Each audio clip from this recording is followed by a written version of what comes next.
Well, hello all you wonderful people out there in YouTube land, and in this week's Locomotive review for HO scale, we're going to be taking a look at this Broadway Limited Imports ALCo RSD-15 Southern Pacific number 5161. As you can see from the box, so subtly hinted, this is Broadway Limited's Paragon series. QSI sound equipped, and yes, DCC. So, step one, lift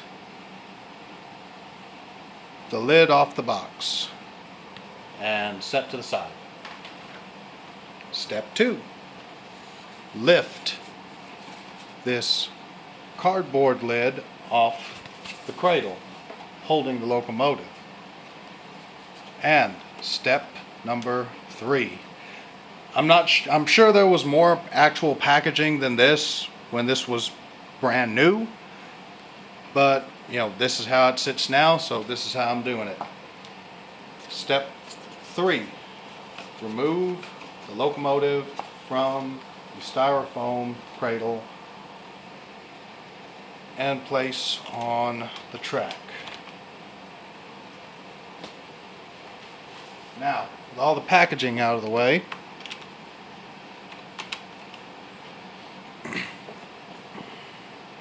we can focus on the locomotive itself. So, the first thing that I notice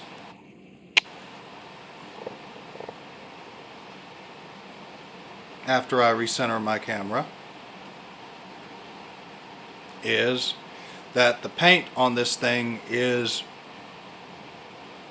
pretty freaking close to flawless. So we have Southern Pacific in the block lettering here. We have the 5161 here. This does match the same numbers on the number boards and on the rear of the locomotive. So all of the lettering and numbering matches. You have glazing in the cab windows. You have loads of cast-on detail in the way of grills in the appropriate places. You have these cast-on grab irons. These handrails are a very thin, flexible, and forgiving plastic. They are still fairly easy to break, but they hold up to typical handling with respect to unboxing and reboxing the locomotive and picking it up to move it around on a railroad. You have the appropriate contrasting colors on the hand railing. You have these cast on actually no, these are separately applied grab irons here on each corner of the rear of the long hood, and the same for the corners of the nose. Right here you can see there is a little sand filling reservoir, little nozzle there, and the same can be said here. You have the sunshades, you have the rear view mirrors cast onto the side of the either side of the windows on both sides of the cab. As I said, they are cast on, they do not move, so you can't fold them out. And you can see the 3-chime air horn here. You have this large cast on air intake grill, and the same for this grill here. This is cast on as well. Unfortunately, there are no see-through grills on this locomotive anywhere, so we can knock that out of the way. I'm going to zoom in, attempt to zoom in on one of the trucks.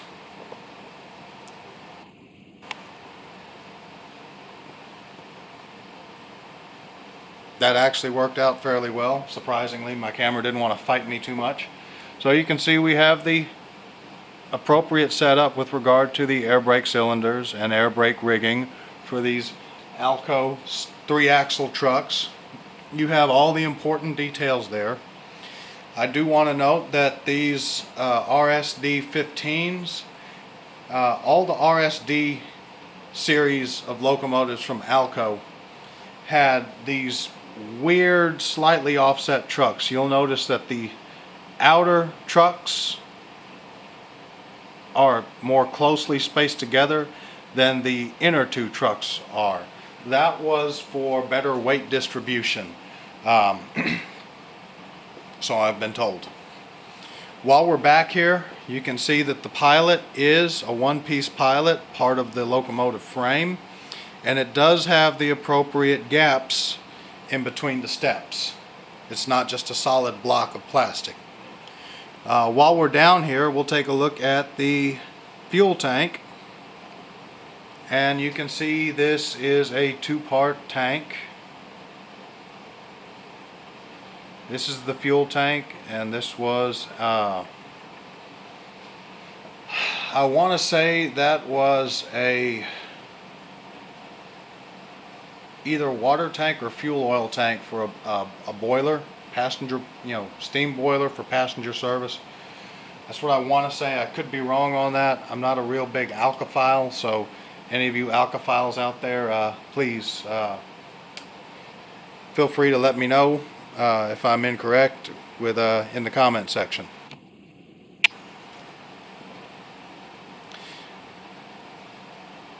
So this is the general overall view of the locomotive on the conductor side of the engine. I know in this general era that this locomotive would have been brand new. This would have been called the fireman's side, but out of habit, because I'm a modern freight conductor, the conductor side of the locomotive.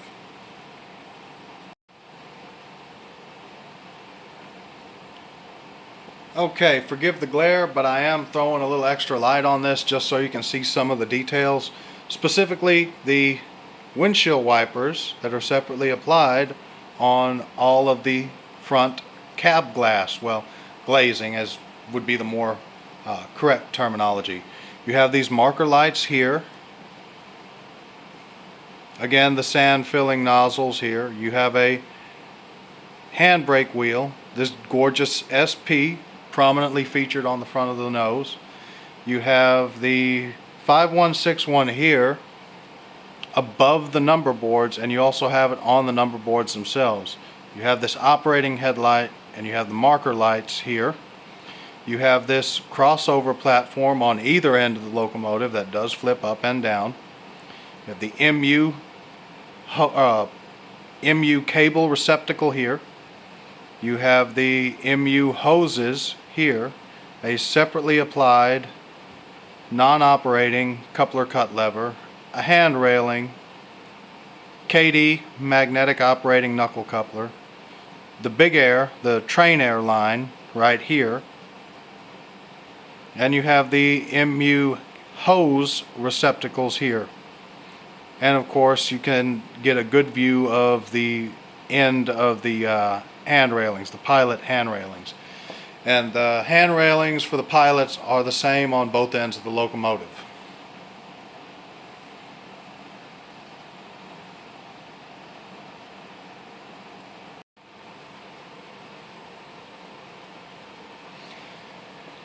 Here on the rear of the locomotive, you don't have, you still have a lot of detail. You have several of the same details you did on the front of the locomotive. The only difference is the 5161 above the number boards is no longer in play. It is actually here in the center of the long hood. You have these separately applied grab irons that go all the way up to the sand filling nozzle. You have cast on grab irons on either side of the headlight, the operating headlight. The number boards again do light up, and they have the same number that match with the 5161 here on the sides of the cab, and of course on the number boards and above the number board on the front of the locomotive.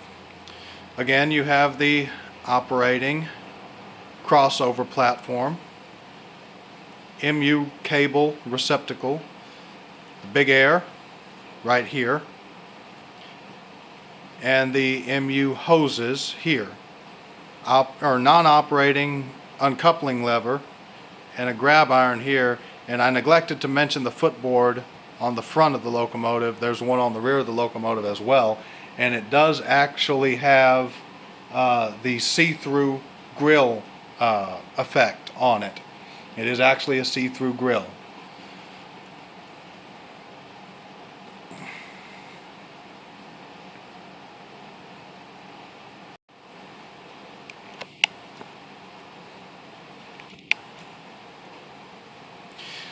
So here we are looking at the top of the locomotive. You can see this big cooling fan here.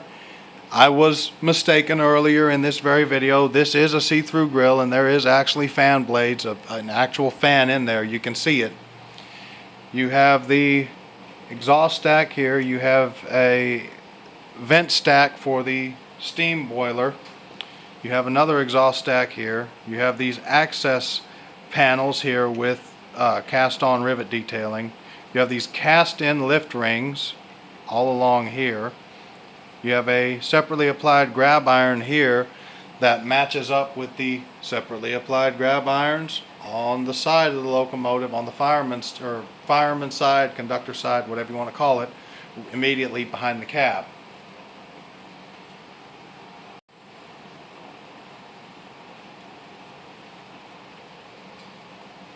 And here on the locomotive engineer's side of the engine, you see it is largely the same. The only real difference is you have these steps here to access the cab door on the engineer's side of the rear of the cab. You have these main reservoir air tanks here. Other than that, the engineer's side is identical to the fireman's side / conductor side, whatever you want to call it. Okay, now for the fun part of this product review. Well, one of the fun-er parts of this product review. We're gonna take a little trip through the functions of this QSI decoder. So, we'll power up the system. I have the 5161 already punched up on the Digitrack Zephyr. We'll put power to the track.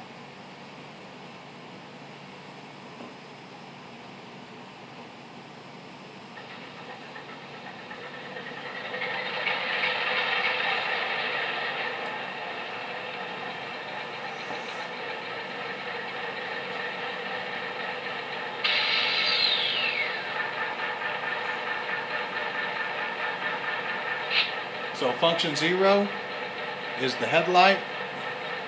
It's kind of dim. You can't really see it right now. The headlight does automatically dim when the locomotive is actually moving and then stops. The headlight dims. When you start it up to actually move, it brightens. And just so you can contrast it to when the headlight's off,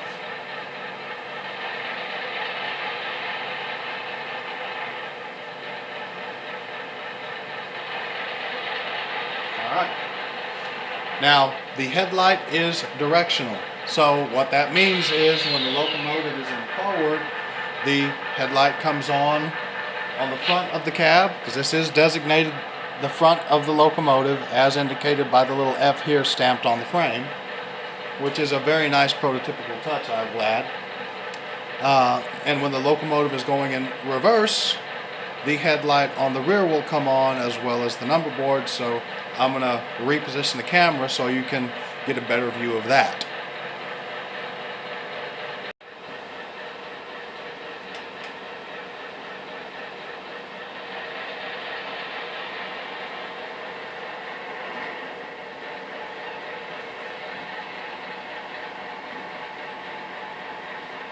Now I have noticed that the lighting on the number boards is a lot more visible on the rear of this locomotive, and the headlight in dim is certainly much more visible than when it's in dim on the front of the locomotive.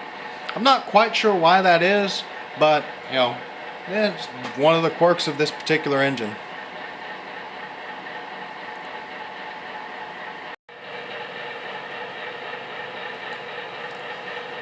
So our next feature we're going to take a look at, or excuse me, function we're going to take a look at is F1, which is the bell. F2 is the horn. Now there is no long and short variation of the horn, so the longer you hold down F2, the longer the horn will blow. That is the shortest horn blow you can get out of it. So a short blow is this. And this is a long blow. Like I said, the longer you hold it down, as long as you're holding it down, the horn will continually sound. Number 3 is coupler slack. You might have to be moving for that one.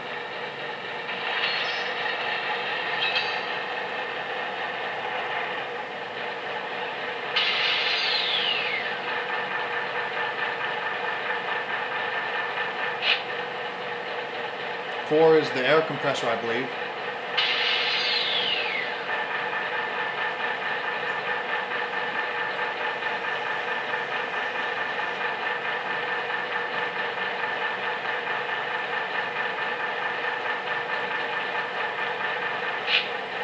And I could not get the decoder to respond to any other function inputs except for function number 8, which is mute. So doesn't have any pre-recorded crossing sequences, doesn't have any rev up, rev down that I could find on playing with it on the Zephyr. And this thing is a smooth running locomotive. This particular engine was programmed in reverse. Now what do I mean by that? To get the thing to go forward, you got to put it in reverse on your throttle. To get it to go in reverse, you got to put it in forward on the throttle, which isn't really that pronounced if you're talking like a handheld throttle, which doesn't specifically have forward or reverse mark. It just shows a directional arrow. But when you're running with something like the Digitrax Zephyr that has a specified forward and reverse position, it is certainly a lot more noticeable. I'm going to put it in reverse and we'll see just how much it takes to get this engine moving as far as the throttle input.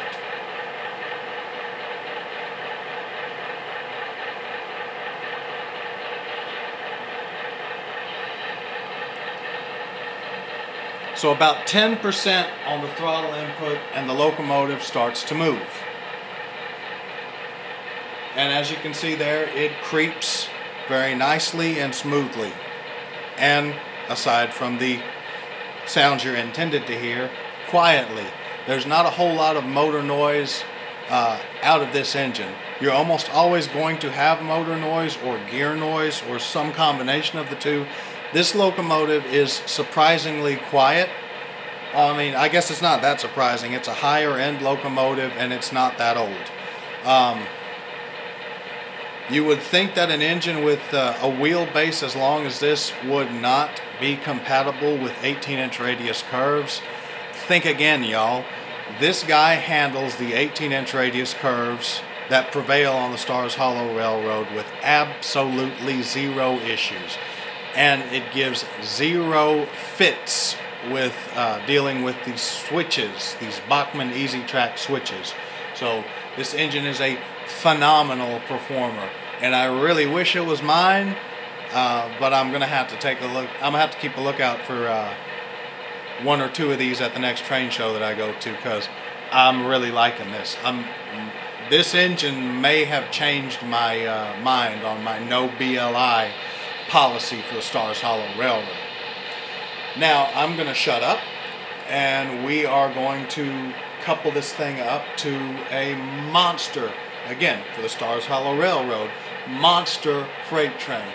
I got this thing to pull a 20-car long freight train, including the caboose, with virtually no slipping through 18-inch radius curves on an uneven railroad.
This thing is an incredible little locomotive, and I'm definitely going to be keeping my eye out for one or two of these on the eBay and at train shows and whatnot.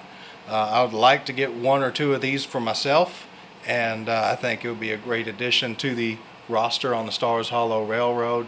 And like I said, it might have changed my mind on the BLM ban on the Stars Hollow Railroad. I was very impressed at the pulling capability of this thing, and even more so that, it's able to operate on 18-inch radius curvature. I took one look at it and thought, no way in hell, but very, very pleasantly surprised. So if you find one of these at a model train show or the local hobby shop or on the eBay, and it's a really good price, but you got a little 4x8 with 18-inch radius curves, have no fear, you ain't stuck out. These are gorgeous engines. And of course, Broadway Limited offered these in several other road names other than just the mighty Southern Pacific. So, if you are an SP modeler like me, or you just like the way the thing looks, or you just gotta have one like I now do, it's a fantastic engine for any railroad of any size, and you definitely won't be disappointed.